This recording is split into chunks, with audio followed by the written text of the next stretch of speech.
अवकाळी पावसामुळे संभाजीनगरमधील 688 हेक्टरवरील शेतीचं नुकसान झालंय। संभाजीनगरसह मराठवाड्यातील अवकाळी नुकसानीच्या पंचनाम्यांना आता गती आलेली आहे। संभाजीनगरमध्ये 40% पंचनामे पूर्ण झाले आहेत। उर्वरित मराठवाड्यात 50% पंचनामे झाले आहेत। छत्रपती संभाजीनगर जिल्ह्यातील 14 गावात अवकाळीने थैमान घातला होता। लातूरमधील 37 गावात, परभणीतील 1, बीडमधील एका गावात अवकाळीमुळे नुकसान झालं। त्यामुळे मराठवाड्याला अवकाळीने झोडपले आणि त्यानंतर आता पंचनाम्याची प्रक्रिया सुद्धा सुरू आहे। संभाजीनगरमधील 688 हेक्टरवरील शेतीचं यामुळे नुकसान झालं।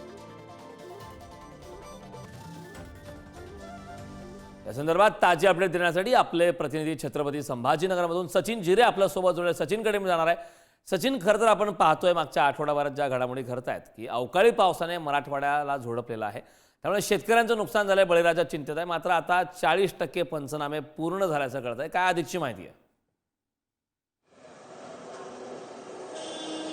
कारण खरं आहे, आपण पाहतो की मराठवाड्यामध्ये जो खरीप हंगाम आहे त्यामध्ये देखील मोठं नुकसान झालं होतं। त्यानंतर आता रब्बी हंगाम तरी चांगला जाईल, हातातोटाशी आलेला जो पीक होता मात्र तो हिरावला गेलेला आहे। पूर्ण पीक या अवकाळीमुळे आडवा पडलेला आहे आणि यामुळेच मराठवाड्यातल्या 8 जिल्ह्यांमध्ये जवळपास 871 हेक्टरवरती हा नुकसान झालेला होता आणि त्यामध्ये सर्वात मोठं नुकसान छत्रपती संभाजीनगर जिल्ह्यामध्ये झाला होता। 871 पैकी एकट्या संभाजीनगरमध्ये 688 हेक्टरवरती हा नुकसान झालेला आहे। तर इतर जे जिल्हे त्यामध्ये किरकोळ असं नुकसान आहेत।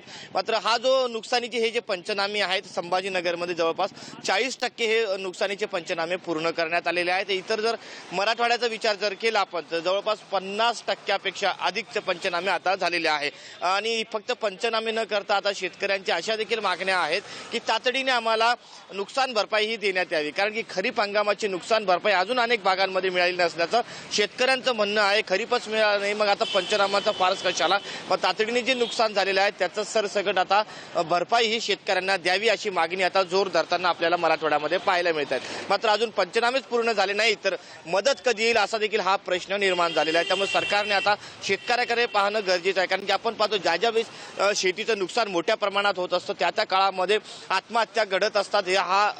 हा देखील एक इतिहास आहे। मात्र असं होऊ नये त्यामुळे सरकारने आता कडक पावलं उचलावी ही शेतकऱ्यांकडून अपेक्षा व्यक्त केली जात आहेत। मात्र सरकार तसं करतं की पुन्हा एकदा फक्त पंचनाम्याचा फारच आवडला जातो हे पाहणं महत्त्वाचं राहणार आहे। करण, नक्कीच सचिन, खूप खूप धन्यवाद या महत्त्वपूर्ण अशा माहितीसाठी।